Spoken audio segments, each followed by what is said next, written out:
Quinto dia de data FIFA, estamos firmes, não estamos? Firmes. E segundo dia de jogos com seleções, né? Ontem, eliminatórias da Euro e eliminatórias das Sul-Americanas da Copa do Mundo. Hoje, eliminatórias apenas da Euro 2024, que acontece na Alemanha. É por isso que a Alemanha não está participando, ela já está classificada. E a Alemanha tem feito vários amistosos contra a Bélgica, contra a Ucrânia, contra o Japão. E num desses amistosos, a Alemanha tomou um cacete para o Japão, tomou uma goleada dentro de casa, e isso resultou na demissão do Hans Flick, né? Então, a Alemanha está passando por uma reformulação. O Nagelsmann, que era técnico do Bayern, assumiu a seleção alemã. Então a gente não tem visto aqui a seleção alemã nas eliminatórias. Só uma curiosidade, né? Não custa. Temos como grande destaque 3 partidas que a gente vai abordar no nosso planejamento de hoje. Portugal e Eslováquia. O jogo de ida lá na Eslováquia foi bem xoxo de Portugal, mas o jogo da volta, com a volta do Cristiano Ronaldo, a gente espera um Portugal um pouco mais agressivo. Temos Áustria e Bélgica, as duas equipes com 13 pontos, dividindo a liderança do grupo F, com artilheiros da competição, principalmente o Lukaku, que tem 8 gols nessas eliminatórias, jogando muito bem. E Holanda e França, que talvez seja o maior destaque dessa sexta-feira, principalmente em relação à expectativa, onde as duas equipes se enfrentam novamente. A Holanda, quando visitou a França no jogo de ida, foi 4-0 para a seleção francesa. E nesse momento, como a França já está isolada na liderança, a briga da Holanda é com a Grécia para tentar ficar com essa segunda colocação. A Grécia enfrenta a Irlanda, não vai ser um adversário fácil, então a Holanda pode tentar pontuar por aqui para se firmar, talvez, nessa segunda colocação, lembrando que a Holanda tem uma rodada a menos em relação à equipe francesa. Para fechar, falaremos sobre Série B, duas equipes disputando situações distintas. O Criciúma, a 3 pontos da zona de classificação para a Série A, precisa da vitória contra a Chapecoense, e a Chapecoense, primeira equipe dentro da zona de rebaixamento, também precisa muito da vitória, e mesmo que consiga essa vitória, a Chapecoense não escaparia da zona de rebaixamento nessa rodada. Então, duas equipes brigando, porém por situações distintas. Meu nome é Theo Borges e eu espero conseguir te ajudar a fazer o melhor planejamento possível para essa sexta, dia 13, sexta-feira 13 de outubro.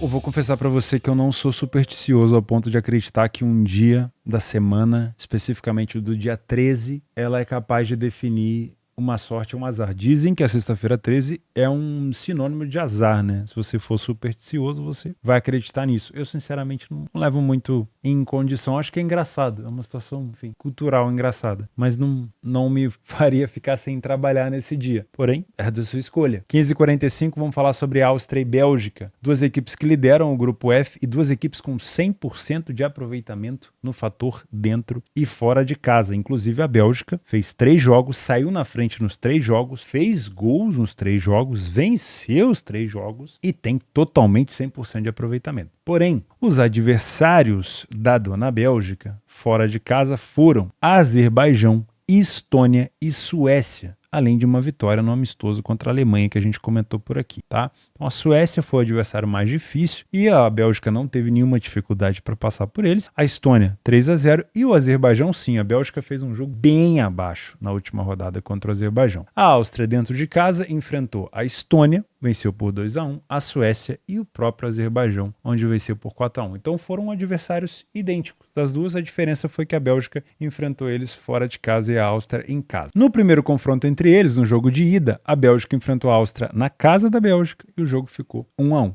E eu espero mais ou menos isso, tá? Um cenário bem mais parelho, com briga realmente por liderança. O segundo colocado do grupo tem aqui 6 pontos, então não tô vendo a Suécia com o futebol que está jogando a Suécia ameaçando uma das duas. É claro que, imaginando que a Suécia ainda deva pegar ou Estônia ou Azerbaijão, a gente pode pensar numa Suécia marcando aqui pelo menos uns 10 pontos. Mas ainda assim, eu acho que não é o suficiente para ameaçar a Áustria ou Bélgica. Então acredito que a primeira e a segunda colocação vão ficar entre eles. E nada mais justo do que eles duelarem pela primeira colocação, né? Para ter um benefício maior, talvez, na Euro. Então, na minha opinião, é um jogo franco, mas sem favorito, como o mercado definiu muito bem por aqui. O que pesa, talvez, a artilharia do Lukaku, né? Mas a Bélgica não fez um excelente jogo contra o Azerbaijão. Sinceramente, eu não vi a Bélgica fazendo um jogo espetacular fora de casa ainda. Eu acho que o nível do adversário que facilitou um pouco a situação da Bélgica. E eu tenho plena certeza aqui que a Áustria é a equipe mais forte que a Bélgica enfrenta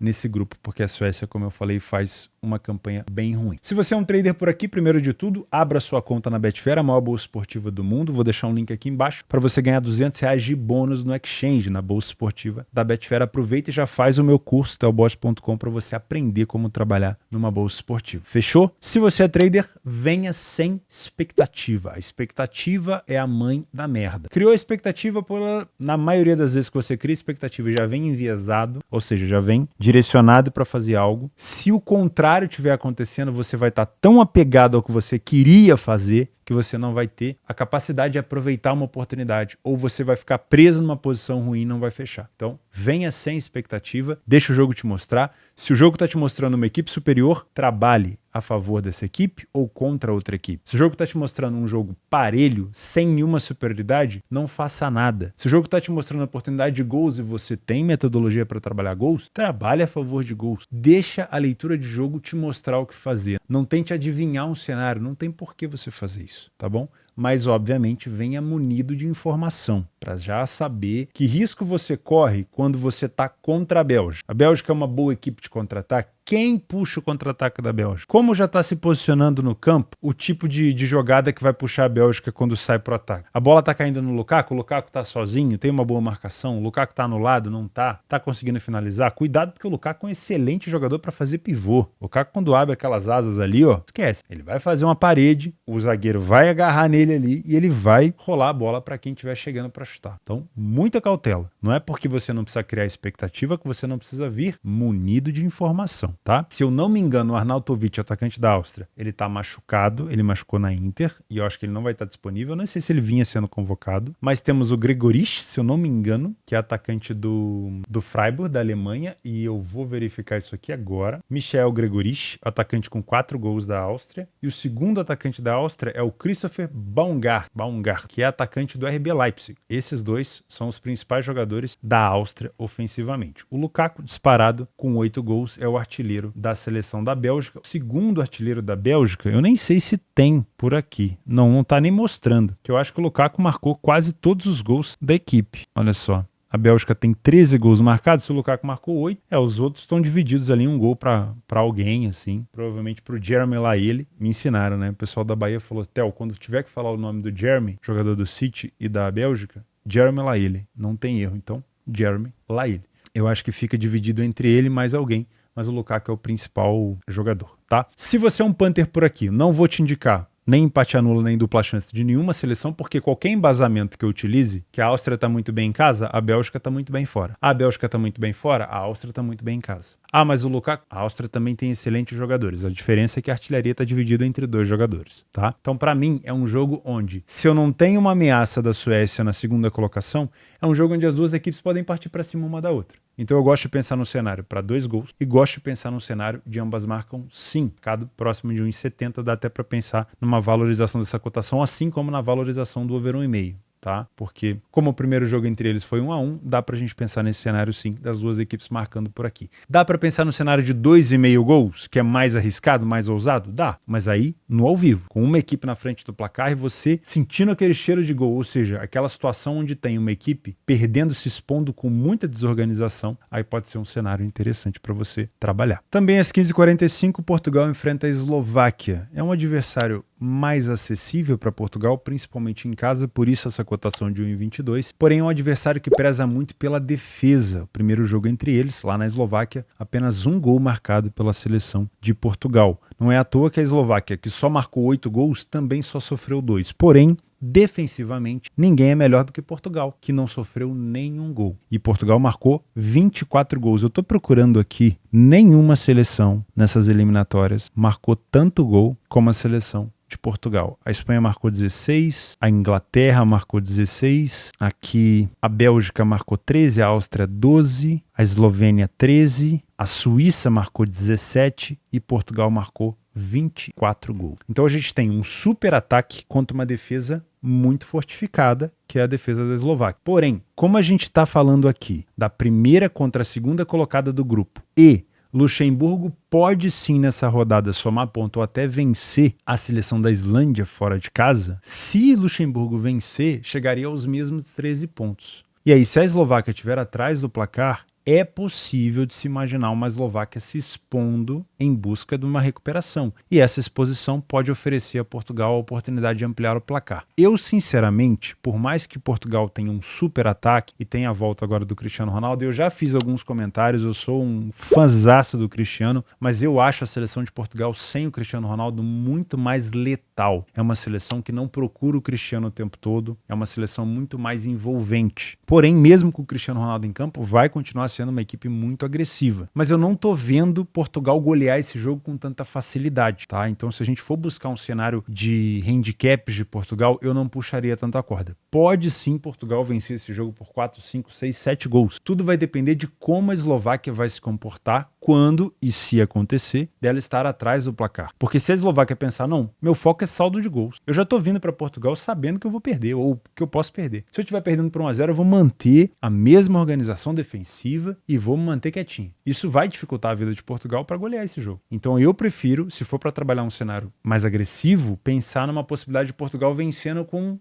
2 gols de diferença, estourando 3, tá? Mas sempre com os pés no chão, porque a gente nunca sabe o comportamento da outra equipe depois que ela toma o primeiro gol. Até porque a Eslováquia pode abrir o placar e tentar se segurar ainda mais, né? Existe um mundo, como a gente costuma dizer, que o não favorito, que é a zebra, faça gol, tá bom? Se você é um trader, dá pra pensar num cenário onde Portugal vai dominar completamente a posse de bola diante da sua torcida e vai empurrar a Eslováquia pra trás e dificilmente a Eslováquia vem pra esse jogo de peito aberto pra tentar se expor e Portugal dominando pra você trabalhar um back favorito no primeiro tempo, estar a favor do favorito sem que o mercado mexa? Sim. Cenário mais do que provável. Não é certeza, mas é mais do que provável. Então, para você que é trader, já sabe o que esperar por aqui, muito provavelmente. Se você é um punter, eu não vou te indicar essa cotação de 1,22, você me conhece, tá? O que você pode fazer é esperar uma valorização da cotação de Portugal, que vai acontecer se Portugal sair atrás do placar ou se Portugal tiver dificuldade de marcar o gol, né, no começo do jogo, ou estiver jogando mal, essa cotação ela vai valorizando com o tempo, tá? Ou a segunda opção é você pensar num cenário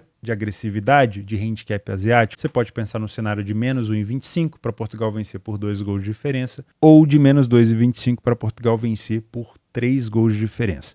Eu prefiro menos 1,25. Tá? Sinceramente, pela defesa da Eslováquia. Agora, se a Eslováquia tomar o primeiro gol e começar a se expor igual uma maluca, desesperada em busca de um empate, aí Portugal vai ter sim a capacidade de ampliar ainda mais o placar. Eu ficaria entre um menos 1,25, um menos 1,5, que não tem meio prejuízo, né? Mas já vai ter uma cotação um pouquinho mais alta, e até, quem sabe, um menos 2,25, tá bom? Acredito numa vitória de Portugal, mas eu não vou desmerecer tanto a defesa da Eslováquia, até que eles me provem o contrário. Também às 15h45, de novo, essa incidência de vários jogos no mesmo horário. Infelizmente, todos os jogos praticamente, tirando Estônia e Azerbaijão, são 15h45. Paciência, né? Teremos que filtrar muito bem as nossas entradas e os nossos jogos. Holanda e França na Holanda. Primeiro jogo na França. Cacete da França pra cima da Holanda, 4-0. Um jogo onde a Holanda se perdeu completamente. E depois se encontrou, né? Depois disso, a Holanda venceu os 2 jogos que fez dentro de casa. A Holanda também venceu fora de casa a equipe da Irlanda, que é uma equipe difícil, né? Se eu não me engano, venceu de virada. E a França também já está muito bem encaminhada em relação à classificação no grupo B. 5 jogos, 5 vitórias, 11 gols marcados, nenhum gol sofrido. Não vai ser fácil para a seleção holandesa, mesmo com a sua excelente jogada aérea, marcar gol aqui na seleção francesa. Tá? A gente pode utilizar o PDF de apoio, mas como são enfrentamentos de discrepância muito grande, né? A gente tem Irlanda, Grécia e, se eu não me engano,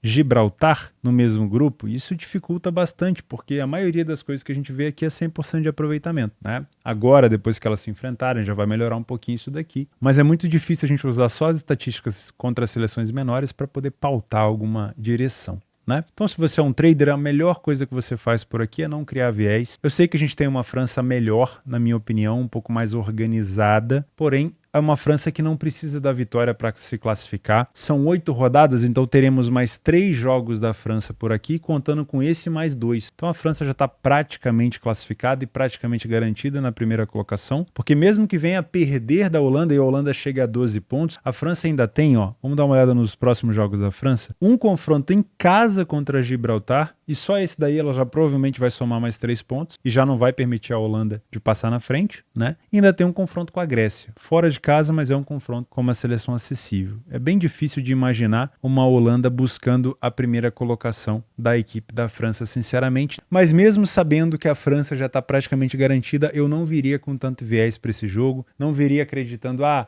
Holanda, como perdeu de 4-0, vai vir para cima para tentar devolver a mesma goleada e pode ser que ela venha massacrar a França. Eu acho difícil, tá? Porque se a Holanda vier para cima igual uma maluca aqui desorganizada, a França tem jogadores de velocidade para aproveitar esse tipo de situação. Então acho que se a Holanda vier para cima, ela vai vir organizada, o que vai fazer esse jogo ficar ainda mais truncado, tá? Acho que a gente tem que ignorar um pouquinho o que aconteceu no primeiro jogo, porque é um jogo atípico. Sai o primeiro gol e aí vai encavalando o gol um atrás do outro. Beleza? Então, jogo para correção de preço, sem muito viés para você que é trader, não inventa muita moda aqui. Tá? Se você é um Panther, também não vou te indicar nada a favor de uma seleção ou de outra, mesmo sabendo que para a Holanda é muito importante essa vitória, com essa possibilidade de ainda buscar a primeira colocação. Mas o ideal para a Holanda mesmo é vencer, não pensando na liderança, mas pensando na classificação. Porque a Grécia enfrenta a Irlanda e se a Grécia vencer o jogo e a Holanda não, a Holanda cai para a segunda colocação do grupo. E na próxima rodada, tirando esse jogo contra a França, a Holanda faz um confronto direto com a Grécia. E se a Grécia tiver vencido o jogo e a Holanda não, a Grécia ainda pode abrir vantagem para cima da Holanda e praticamente tirar a Holanda de uma classificação para a Euro. Então, é uma vitória muito importante para a Holanda por aqui. Ainda assim, eu não te indico trabalhar nem a favor nem contra nenhuma das seleções. Pela necessidade da Holanda e talvez por uma exposição acima da média e até desorganizada, eu gosto de pensar num cenário para 2 gols. A gente tem uma cotação próxima de 1,30 e eu te aconselho buscar uma valorização por aqui. E eu não duvido, mesmo que a França não tenha sofrido nenhum gol ainda, que possa prevalecer aqui o fator casa da Holanda e o jogo aéreo da Holanda, que é muito forte, e a Holanda possa marcar gol nesse jogo, mas nessa exposição a Holanda pode acabar sofrendo também. Eu acredito num jogo até truncado, com uma possibilidade de under 3,5, mas eu gosto de pensar nesse over 1,5. E não duvido que a gente tenha uma situação das duas equipes marcando por aqui. Nas opções de jogos extras para essa sexta-feira 13, para os supersticiosos, um dia de azar, eu sinceramente, como eu falei, não acredito. Nós temos um jogo extra aqui para correção de preço, Irlanda e Grécia, jogo importantíssimo para a Grécia, como eu comentei agora em relação ao grupo B. Se a Grécia vence esse jogo, vai a 12 pontos e pressiona muito a Holanda. Porém, se a Grécia perder esse jogo ou empatar e a Holanda vencer, vai ficar mais complexo, tá? Eu acho que para pensar em classificação para Euro, a Grécia tem que vencer, torcer para a Holanda não vencer o jogo e aí no confronto direto buscar pelo menos um empate, tá? Porque como eu acho que a Grécia ainda enfrenta a seleção de Gibraltar, não, depois é a França. Então, a situação da Grécia é pior ainda. A Grécia tem que vencer esse jogo contra a Irlanda, torcer para a Holanda perder ou empatar o seu jogo, vencer ou empatar contra a Holanda e talvez tentar garantir um empatezinho contra a França. E como a França já vai chegar lá na última rodada classificada, não duvido não que a França pode mesclar jogadores, tá? É um bom jogo aqui para ficar de olho nessa correção de preço. Cuidado com a defesa da Irlanda, que é muito forte e é um time que explora muito a bola aérea, tá? Jogadas de bola parada por aqui provavelmente vão ser um fator muito importante. Para você que acorda cedo, num jogo extra, Japão e Canadá, o Japão tem levado muito a sério os amistosos, vem ganhando os últimos, acho que todos os jogos que fez, né? Ganhou de goleada da Alemanha, ganhou do Peru de goleada, ganhou do El Salvador de goleada, ganhou da Turquia de goleada. Vale a pena ficar de olho, tá? A seleção do Canadá foi bem na Copa do Mundo, mas o Japão é uma seleção muito organizada. 1h da tarde, Estônia e Azerbaijão, esse é do grupo F, duas seleções que não vão brigar por nada. Aqui, se você quiser excluir esse jogo, eu vou fazer isso, ó. Não vale a pena ficar de olho nele. E às 9h30, Criciúma e Chapecoense. Jogo, como eu falei lá no início, de brigas distintas. O Criciúma está a 3 pontos da zona de classificação e a Chapecoense, eu vou tirar o zoom aqui, ó, tá dentro da zona de rebaixamento com 30 pontos. E se vencer, como eu comentei, não vai ser o suficiente nessa rodada para escapar da zona de rebaixamento. Para piorar a situação da Chape, ela pega um dos melhores mandantes da competição que venceu 11 de 15, empatou uma e perdeu 3. E fora de casa, a Chapecoense venceu apenas 3 partidas, tomando 21 gols. Foi uma das equipes que mais sofreu gol fora de casa na competição. Dá para pensar então nesse empate anula do Criciúma, né? O Criciúma que vem de vitória, não vinha tão bem nos últimos jogos, vinha de 2 derrotas seguidas fora de casa, mas dentro de casa venceu o Vitória, venceu o Mirassol, venceu o Vila Nova, ou seja, vem vencendo equipes que estão ali do lado ou acima dele na tabela, né? E isso é importante, então acho que dá para pensar nesse empate anula aqui do Criciúma. Vou ficando por aqui, muito obrigado pela tua companhia, pela tua audiência, espero que eu tenha conseguido te ajudar nessa sexta-feira. A gente se vê no sábado, um grande abraço, fica com Deus e falou!